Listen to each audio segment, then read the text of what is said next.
Hey there, and welcome to On the House, episode 4, the show that guides you through what the possibilities are with various real estate investment strategies. I'm your host, Kevin Romine. And I'm your host, Terrell Palmeson. In today's episode, we'll talk with Gary Anderson about how he invested in real estate while working a W-2 job. Be sure to listen all the way through to hear the tips and hard lessons he has learned along the way.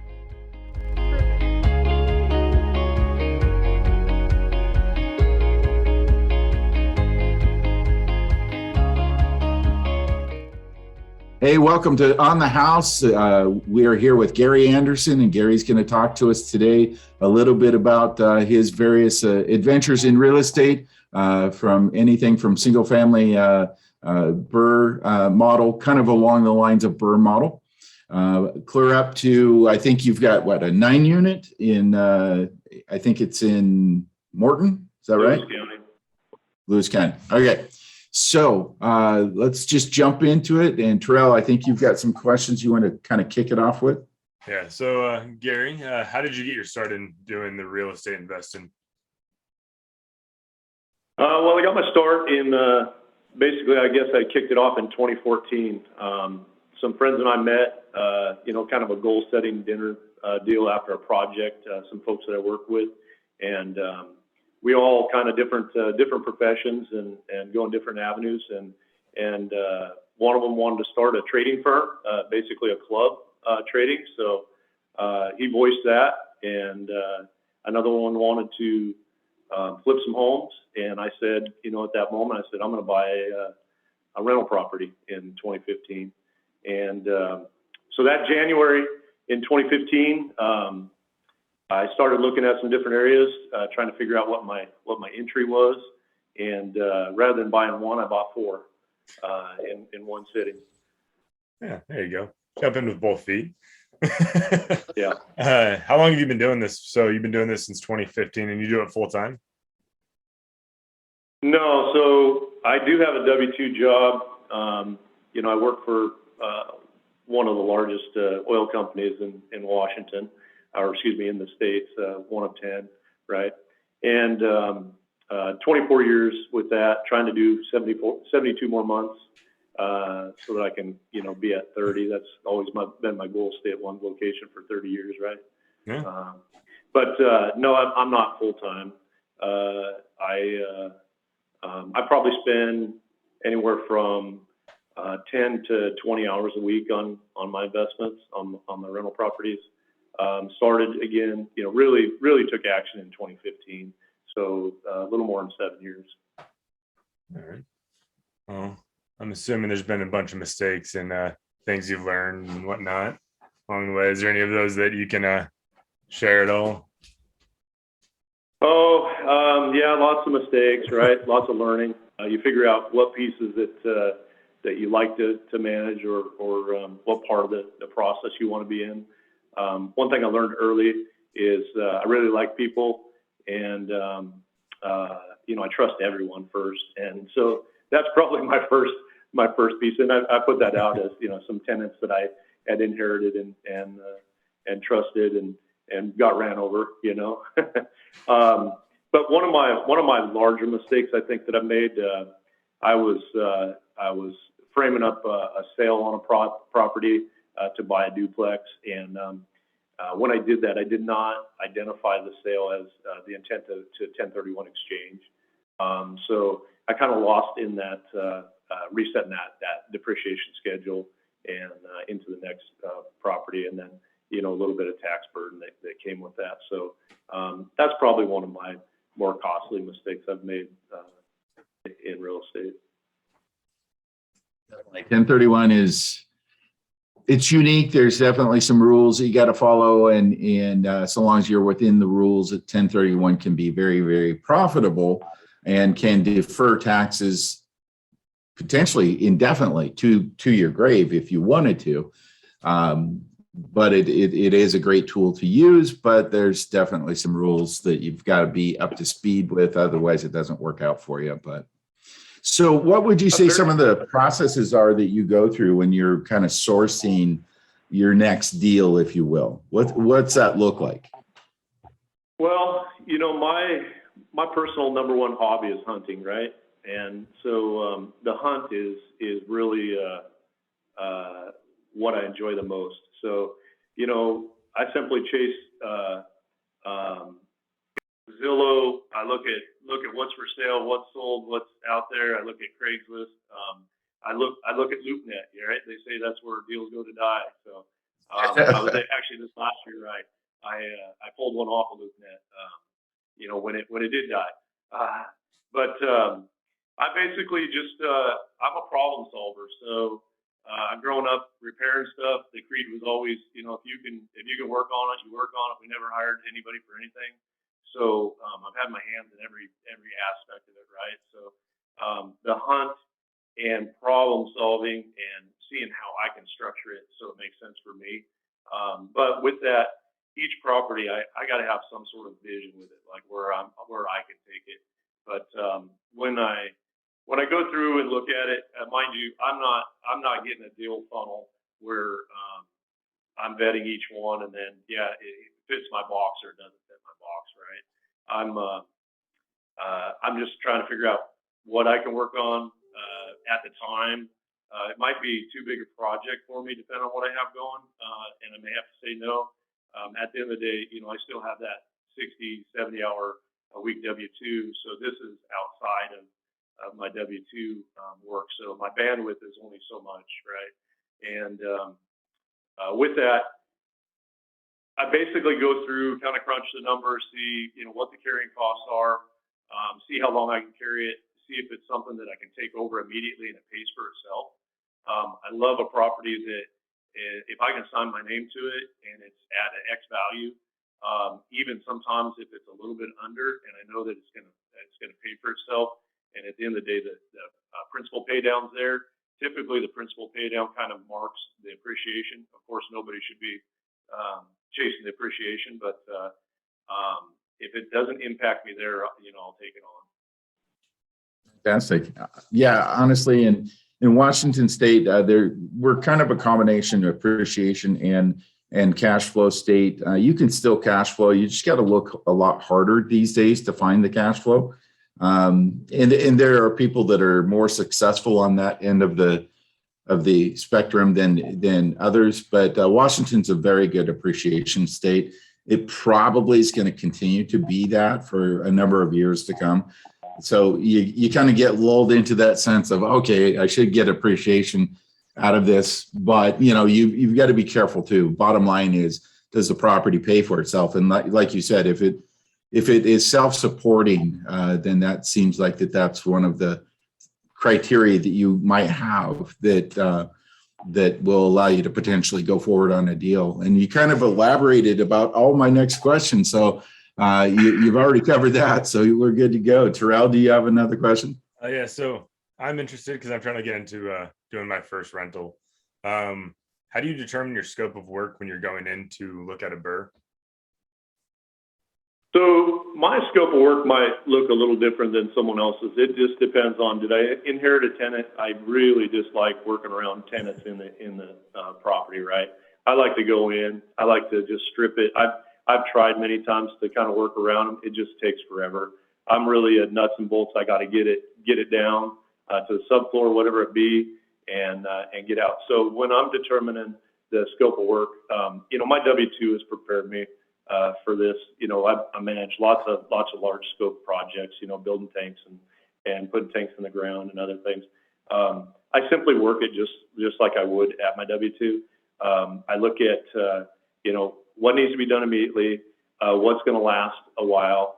I'm fortunate that, you know, I may fix a hot water tank. I may put some new elements in it. I may, if the tank is good, I mean, on an electrical tank, there's not much to it.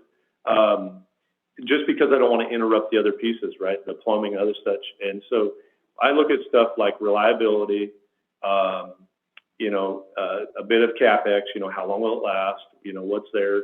But my scope of work looks different than anyone else's because I got to decide for myself, what's my bandwidth at that time? How much of it can I take on? Am I going to do the roof? Am I going to hire the roof out because it's just a tough project? It's got to be in and out. Am I going to remodel the bathroom? Am I going to do, you know, chase down those cabinets and such? Also, I can really hedge against the cost, because if there is something that's got a bunch of water damage and it's $5, $8, $10,000 for a subcontractor, I'll put the time and labor in just a couple of days. I can save myself those numbers. And typically, what I do is, if it's $500 and I can get in and out in a day, then I do it. If it's going to be a long period of time, I may look for somebody else. And then if I have a lot of travel with my W-2 in that window, I'll hire it out also. That doesn't answer your question very well, Terrell. I'm not the fit the box flip or burr person, so I'm able to pick up a lot of pieces that minimize the cost and pull me to the finish line. Well, it kind of leads into my next question I had of what's your makeup look like currently, like with subcontractors? So I don't keep anybody, active on the books. I have a few handymen that work for me, on and off. A couple of them work for the management companies that I've passed my properties on. And what's kind of funny about it is I worked with them first and then got them to work for the management company. So kind of broaden their horizon and really set them up. One of them was a tenant of mine, and he really helped me through those first 4 properties. And then I later sold his home to him on a contract, just because I felt he was extremely loyal to me and dedicated, and so I gave that back basically. So I don't keep anyone on the books. I have a really great friend that's a roofer, worked in the industry that I work in, and then went back to roofing. He's if I have any issues, that's a great situation, right? In the Northwest, nothing tests roofs better than a rainstorm, right? So always great to have him available. And I've worked side by side with him too. I know I have a comfort level. He's worked my son, multiple times, educated him, got lots of great experience with him. But right now there's just a huge low in good contractors, which makes me think at the end of this 72 months of working my W-2, maybe I'll break out and go full time with a contract. Contractor, woo! Yeah, need more. Who knows? What area did you get your start in investing in? What areas are you kind of looking to expand into these days? What's really kind of comical about my start is, I started looking in some places, and I was thinking, do I want to cash out a property just so I'm comfortable? And I was, at the time, 2015, the market was rebounding, right? And there were some really inexpensive older homes. And I thought, well, I'll start looking out. Where can I drive in a day, work on something, and drive back, but yet far enough that I have to use my mind first? Can I have somebody else do it? Is it worth it? Is it worth the mileage, the time, and other stuff? It kind of that David Green, long-term or long-distance investing situation, right? So I looked around. Where could I afford? What was going to rebound? What's there? And I looked at Longview. I looked as far as Kellogg, Idaho. I really like Kellogg, Idaho. I thought, well, maybe that'll get me over there. We'll vacation. We'll do, other things. I have some family in the Panhandle. And then I looked in Aberdeen and Hoquiam. And so I ended up starting in Aberdeen and Hoquiam. So I bought 2 homes in Aberdeen, 2 in Hoquiam, right?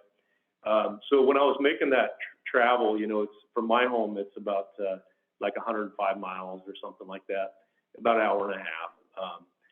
I started listening to YouTube while I was driving and on lease agreements and master leases and buying. And then all of a sudden, here's Bigger Pockets, right? So I started listening to this Bigger Pockets.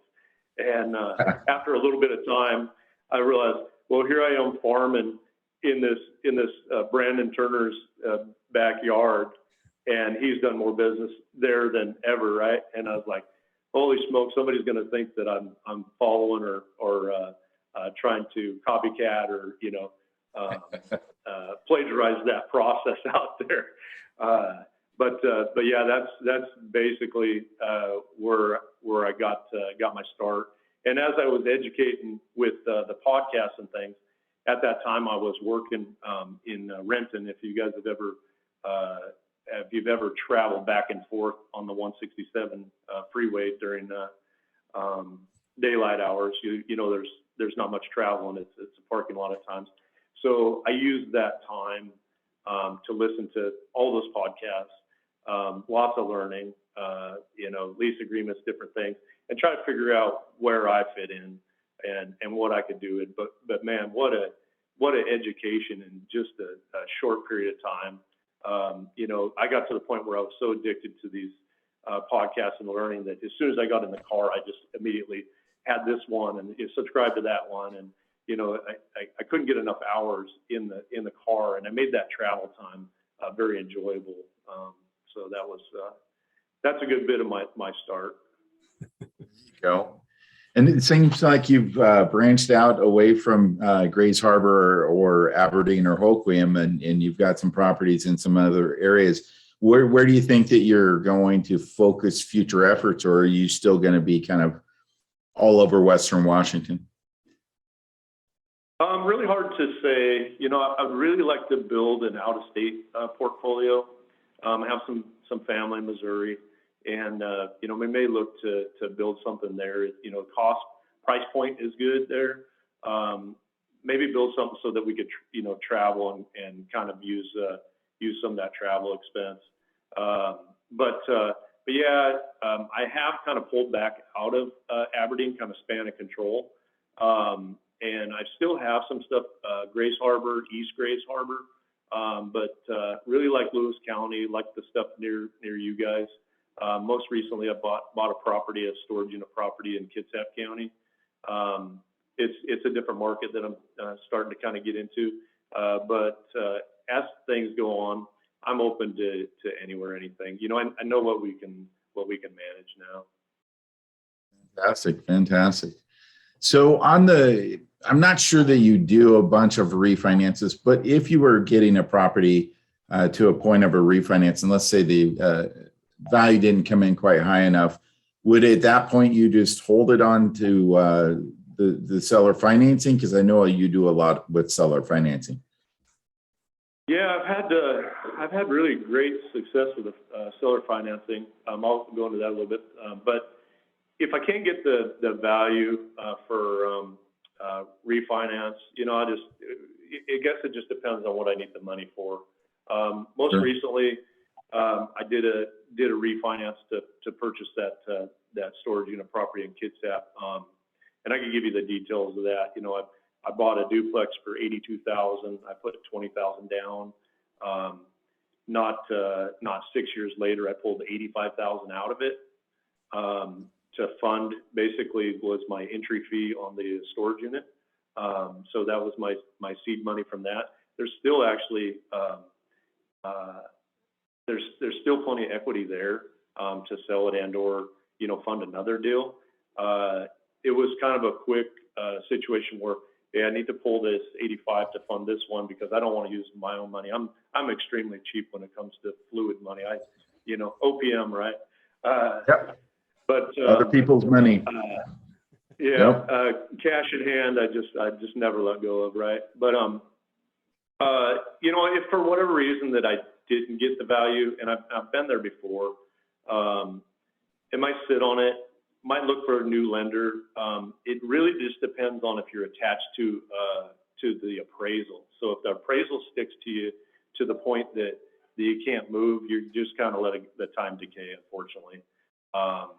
But that's kind of where I'm at now is, I've held these properties long enough and I'm getting some good appreciation and principal pay down to the point that it's time for me to leverage those and continue to expand from the principal pay down that we've had and the equity. So time to start cultivating that equity. Well, we'll get with you on that and see if we can help you out with that a little bit. Although we've kind of crossed that bridge a little bit, and so we've got a little bit of history there. But let me ask you. I'm going to get into the seller financing, but before I do, could you elaborate on that newest storage unit that you bought in Kitsap. What does that look like? How many units, and what was the deal kind of like on that? So, actually, I had somebody come to me, a broker that was interested in buying the 9-unit apartment that we have. And so I gave them a price, and they looked at it, gave them some numbers and such. And, I really don't want to sell it less of prices, right? I've got some really great tenants that are loyal to me. I'm loyal to them. I really like it. It's kind of a small family community. And so I gave them a price, and a no sell price, right?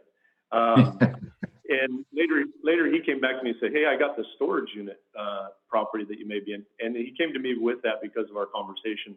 I had bought another storage unit property the year prior in Lewis County, and I said, "Well, I'm interested. I'll look at it." So we went and looked at it. Drove out there with my daughters and my wife. On Sunday, driving for dollars, right? Kind of looking around, and my wife said, "Heck no." She said, no. There's a car in the box out here and some other stuff. She's like, no. And, yeah. But anyway, to go back to the structure of it. So the deal was, $425,000. It's a 23 unit, storage property, fenced, gated, has a keypad style entry gate, some old cameras. It's got some really large units. So on one side of it, it's basically got 11 units that are about $300 a month. The other units rent for about $200 a month. Overall, I think about $5,200. So if you went on a commercial situation, they look at it real quick, say 1% of the rents. Yeah, let's do something. So I immediately started looking at it. And the performa looks great. The actual collection looked different, right? So a lot it's always of the case, right? Yeah. So a lot of work to be had. So, I tried to buy it originally with a 10% down, not a commercial or conventional situation. I found out that the owners owned it, that there was no mortgage note or commercial loan on it. And so perfect situation for me, right? Like, I don't want to go through that long-term vetting with the bank and everything. You and I have been there. Oh yeah, sometimes it's fun. I think Terrell's got the most scars from it, but the most hours and the most scars. But anyway, I really like to enter something at 10%, right? I only want to put down 10% of it. I never want to use more than that. So I threw it out there and say, hey, you guys do, $42,000. No, they were in partners, had to get a certain amount of money back out of it. So he said, look, we'll go at 85,000. I said, well, will you guys wait until I can refinance a property? Cause I don't want to use my money again. Right. I want to fund it from one of my deals. So I went quickly, I refinanced that duplex that we just talked about, got a commercial loan on it, which paid off the seller financing that I had on that. Pulled 85,000 out, funded it. So really I wasn't out any of my own money. Now I'm controlling a $500,000 property that's got a $450 a month principal pay down. And I'm going to get some appreciation. I'm going to get the rents up. No property was ever sold at market rates, right? So there's opportunity there. There's some loss of rent, a little bit of cleanup, a little bit of rehab. Most of my work out there has been automation, so updating the camera systems. The gate, unfortunately, somebody drove through it. I ended up going out there, rewiring the gate, getting it plumbed up, straightened up. And then, they kind of came and gone, 24 hours a day. We've got some signs out there with hours of operation. I put a timer on the gate. So at the point that, it's 9 o'clock, we're closed, so those pieces, put in some automation so I could open the gate from afar. My W-2 job or position has put me in a good spot for a lot of these things, right? I've worked facility security, cybersecurity, all these pieces, construction. So this is this latest move with security properties. I think there's maybe some opportunity to go out there and find these small mom and pop storage units and basically plumb them up with automation, right? With some engineered controls. Gotta love the story. I mean, it just kind of dovetails in with a lot of your other properties and how you approached them. But it seems like that one fit your box in terms of, you know, what it was, where it's located, what you could do with it. But it also really fit your box in terms of how you like to negotiate deals. So can you, most of your deals are seller finance, is that correct? Yeah. Okay. Can you give us some examples? Kind of what does that generally look like in terms of down payments, interest rates? Are you doing full 30-year amortizations? Do you do balloon payments? You know, what does that look like? And what kind of a challenge has that been? Because not everybody's willing to do owner financing. So what does that look like for somebody that maybe they're interested in that side of things, they just don't know? Well, back to that storage unit, that one we negotiated as a owner carry or owner contract, and 30-year amortization, 10-year balloon. Perfect. I don't get that very often, right? Those first 4 homes that we bought, and I'll go through the owner carries that I've done. The first 4 homes that I bought, that was an owner contract. When I called on the one home that I was interested in, they said, well, do you want to look at all 3 or all 4 of them? The owner owns these others that they're selling. And so I kind of drilled down into it, and they said, yeah, they own these 4. There's 3 brothers, there's 4 homes, and they inherited them, and they don't want anything to do with them. They live in different locations. And I said, well, and I didn't have, you know, at the time, it was really tough to get approved for a loan, you know. I didn't want to have to bring in 25%, 25% at the time as an entry. So I just simply looked at it. I said, hey, what do we, basically every owner finance is solving somebody else's problem, right? They're in a different spot in life, and the opportunity is solving the problem. So I say, well, what do you guys need? How soon do you need to be out of it? And mind you, it's a little tougher through a real estate agent to negotiate these things. Sometimes you got to kind of break down the lines, and then do a little bit of research, see who they are, what they are. But that one, you know, I brought $20,000 to the table. I was going to pay $30,500 for the first home that I was going to buy, but instead I put $20,000 down, put the rest of it on a contract, 5-year note, 3% interest. They just did not. They wanted to step away from this stuff. They wanted to close that chapter. So in that case, with those 4 homes, I quickly, in 3.5 years, and I planned on using them as building blocks for buying other better, larger properties. Mind you, these were D-class properties, right? When I bought them, and they were C, maybe a little bit better than a C. When I exited them, they weren't great, but they were great building blocks. And basically, I controlled them. I worked on them. The tenants helped me pay down the principal so that I could exit. And with those, I got down to 3.5 years of that 5-year contract. I sold one of them, paid off the contract, and the rest, the 2 of them I used for building blocks, and the one I sold to my contractor on an owner note. But going back to your question, with the owner financing, I've given back a lot with the owner financing. I believe I've approached it as you know, what's market interest rate? I'm going to pay more than market interest rate. I'm going to try to get it in the box so it makes sense for me for payment and such. But I typically, the way that I approach is I'll find some folks that are have a property for sale. There was a rental property. They inherited the property. They don't want to deal with it anymore, right? They're at that age, retirement age.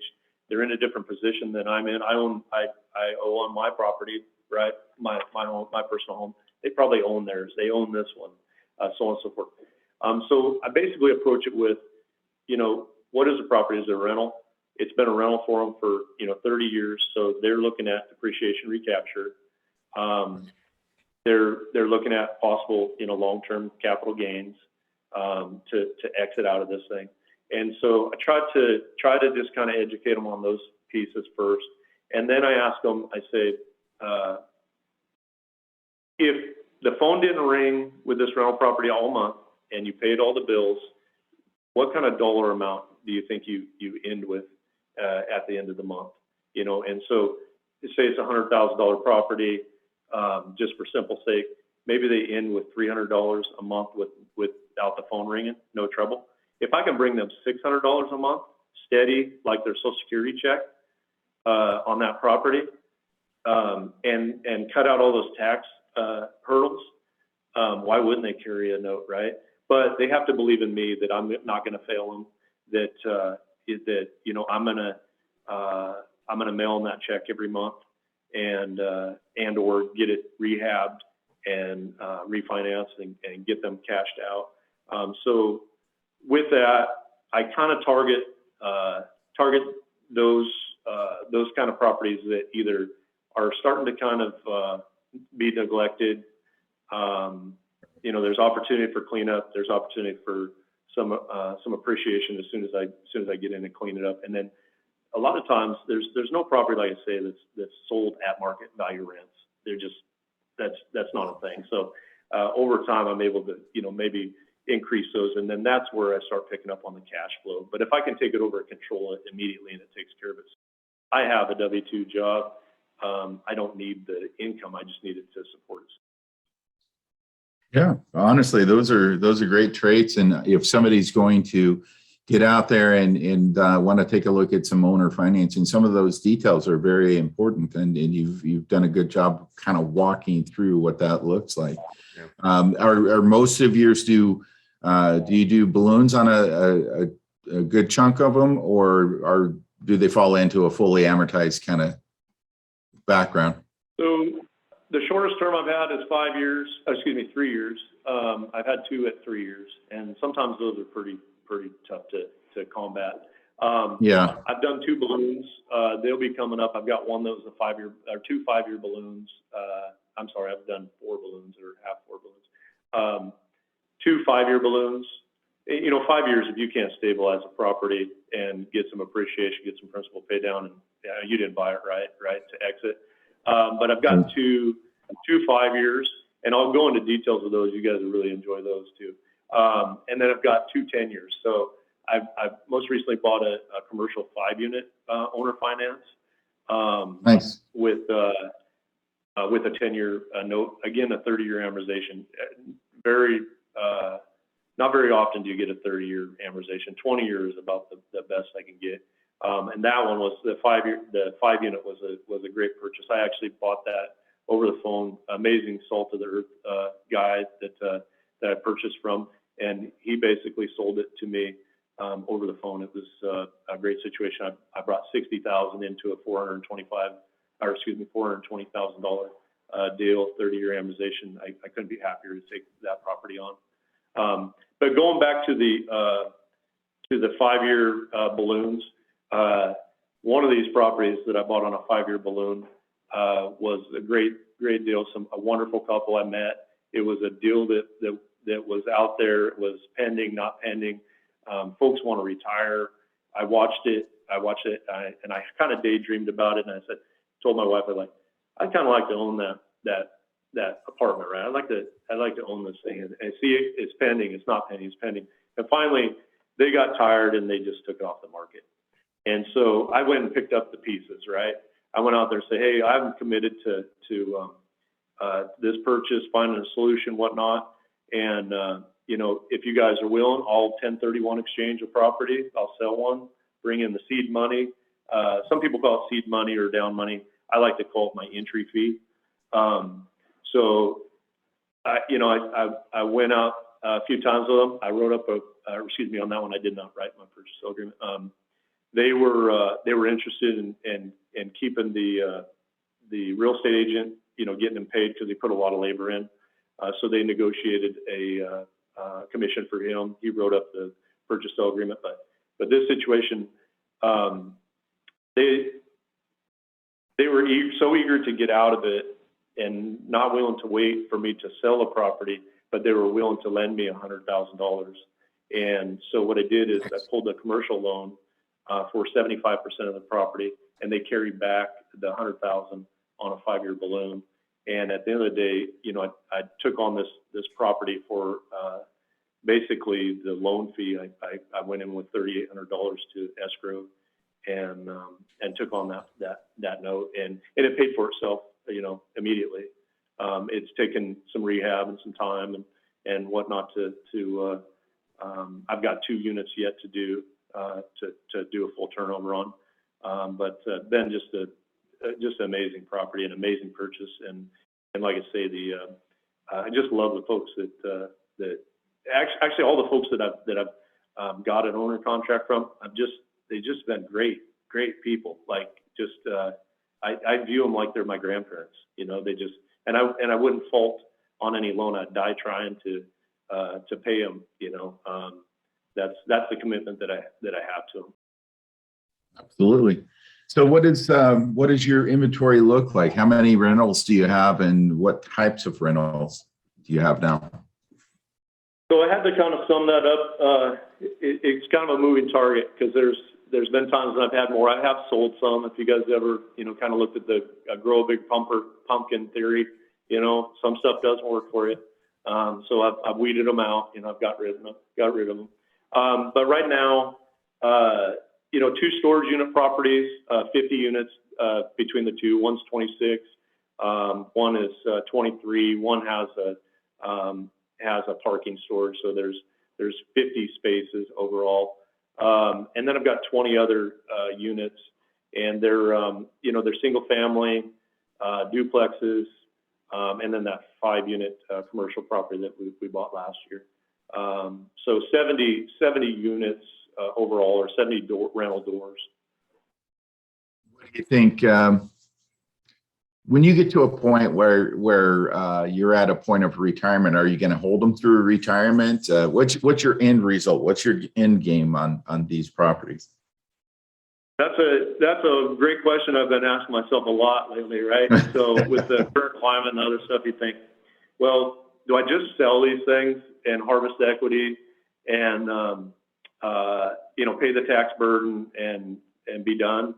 But the issue with that is, cash in hand isn't worth what the asset is at all, right? At the end of the day, it's going to cost more tomorrow for labor, more for materials, right? So if I can just control these properties and keep them at a grade, that square footage is worth more and more and more every day. And unfortunately, the dollar is, going the other direction. So, and then there's all the tax benefits, right? There's so many tax benefits. You wouldn't believe how many miles a year I put on, just in mileage that is a great tax benefit for me. So it really hedges against my W-2 earnings. Nice. So and you had that, mentioned Kevin, once. What's that? Oh, I was just say with that, I struggle with, do you sell it? Do you keep it? I think at the end of the day, if I cleaned up some of the financing I had, maybe I could replace my W-2 earnings and be done.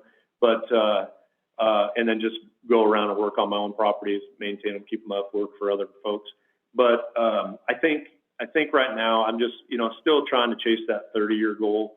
And I think what I've probably looked to do is just continue focusing on what works for me. As I have the bandwidth, find other properties, take them on, clean them up, do what I can. And I think at the point that I say double this portfolio would probably be my exit. It's not a bad place to be, and considering appreciation. So one of the guys that I work with within the company, he has a chart for every state. Washington State, he's got as well. The chart shows a 40-year period. The average appreciation over the last 40 years, including the meltdown years of 2008, 9, 10, 11, was 7% appreciation a year. So depending on where the property is located and what it's worth today, it will double in value every 7 to 10 years. So just from an appreciation play for the long-term hold, you're going to have plenty of revenue or plenty of profit when you do sell, if you ever decide to sell. You could also hand it down to your heirs. You could do a lot of different things, and everybody's got their different goals. So it's always interesting to see, okay, what might that look like? And you may not even be able to answer it today. It might be, hey, I think I'm going to go down this path, but by the time you actually get there, you're over here instead of here. So it's always interesting to see how that looks. And you had mentioned 1031 exchange. You had planned you had hoped to do a 1031 exchange with one of your other properties, but you kind of ran into difficulties in identifying the fact before you sold the property, identifying that it was going to go into a 1031 exchange. Do you think that at some point in the future you might go back to that and take a look and see if you could do that, or are you just going to take that tax hit and then move on? It wasn't a huge tax burden, and now for the trouble, I don't know that I would chase it. But I've definitely 1031 exchange is so easy once you identify who's going to be the intermediate, that I'll never miss that window again. And the only path forward that I have with these properties, if I do sell, is going to be a 1031 exchange, so I can restart that depreciation schedule. And then I'll probably look at, some bigger properties where I can do some, I think they call it like an engineered survey, so they can figure out, all the little pieces that we can appreciate. But I won't miss that point again. But, I was in a tough spot. You were actually, you don't know, but you were involved in that because I was trying to fund a duplex that I was purchasing from a friend's nephew, and I went out there when I saw the place. I wrote a purchase sale agreement that day. I had it locked up, but we just had to keep stretching it out because I was waiting on the sale for seed money, the entry fee, and then I was also working with you to get approval for the loan.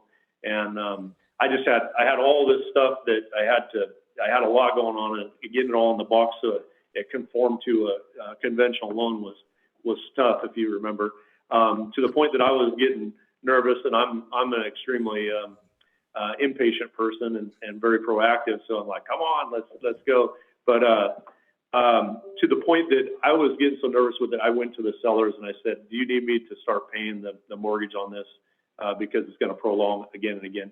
And it was a great deal, something that I was solving their problem. They didn't want any part of it anymore. It just wasn't them. They had lived in one side. It was great when they lived there. It didn't work for them when they didn't.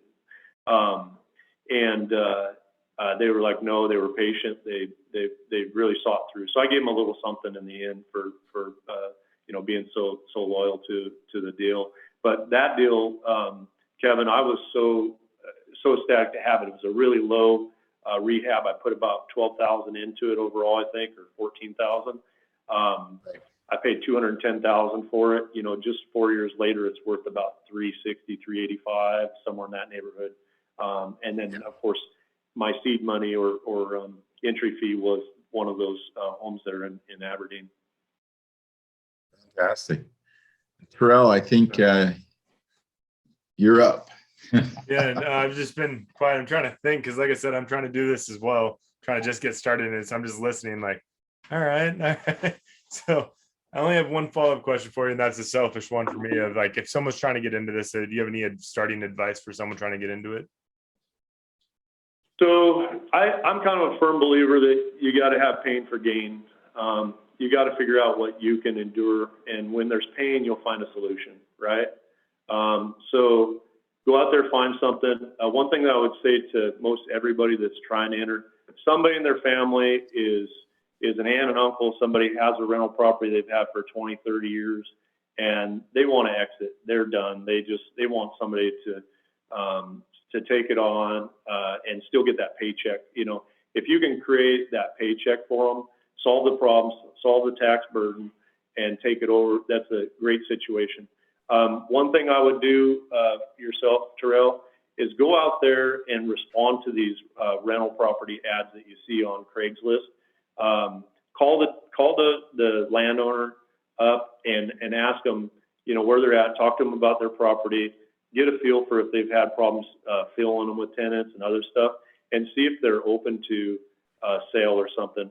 A few of the properties that I've purchased, they were owners that called me for reference of some of my tenants, and I just simply asked them. I said, "Are you, what's your property look like? What do you, what's your long-term plan?" One of them that I bought a single-family home and a 4-unit on an owner contract. After I answered the phone about a reference on a tenant, so go chase those places. If there's a for rent for sign, try to have communication with those folks. See if you can find the owner. Do your research. Vet them a little bit. There's so much online that you can find. Are the taxes paid? Not paid? Is there, who's the owner? And I'm not a demographic person. Like, I don't go chase numbers in this area and that area and things, these places. I'm probably unfortunately more gut feel. What can I do? But go create the pain, Terrell, and you'll find the solutions. You won't know everything. You'll learn it. Some will come with scars that you'll hold deeply. But just do it. Just action. Awesome. Fantastic. Thank you. Normally at this point in the podcast, we'd say, okay, if you want to get a hold of Gary, this is the way to do that. But Gary's a very, very busy guy. And so from that standpoint, if you do have questions for Gary, I would encourage you just to reach out to myself or Terrell, and we'll reach out to Gary on any questions that we don't know the answers to. And he would help you out in that way because, boy, his time is pretty eaten up. As you heard, he's 60, 70 hours a week on W-2, and then he's another at least 10, 20 hours a week on his investment properties. That's about all a guy can do. So I would encourage you to reach out to myself and Terrell. We can get any questions that we can't get answered to Gary. I'm sure he'd be happy to help answer a question or two from us occasionally and go from there. But other than that, we want to thank you for showing up today and giving us your personal insights. It's a lot of great information, and I think that people can take encouragement and get out there. As I tell Terrell and I talk a lot, and I bottom line tell him, hey, listen, money's made in conversations. And I think you would agree. If you have the right conversations with enough people, the money will follow. So get out there, talk to people, find the deals. If one doesn't fit, go on to the next. But eventually you're going to find the deals that are going to fit you. And let's get this thing off the ground. Let's get this portfolio going for you. So thank you, Gary. Appreciate you coming today and recording with us. Any other words that you want to give the listeners out there? No, I just appreciate the opportunity. Go out there. My MO has always been failure is not an option. So, find a solution. Absolutely. Okay, that's all the time that we have today. We want to thank you for joining us to hear from Gary Anderson about how he invests in real estate. Make sure to stay connected on all of our platforms, including South Sound Real Estate Networking on Facebook, On the House on YouTube, and all of the places that you get your podcasts. Look for our next episode with Natalie, a CPA that specializes in real estate investment. We'll see you on the next episode.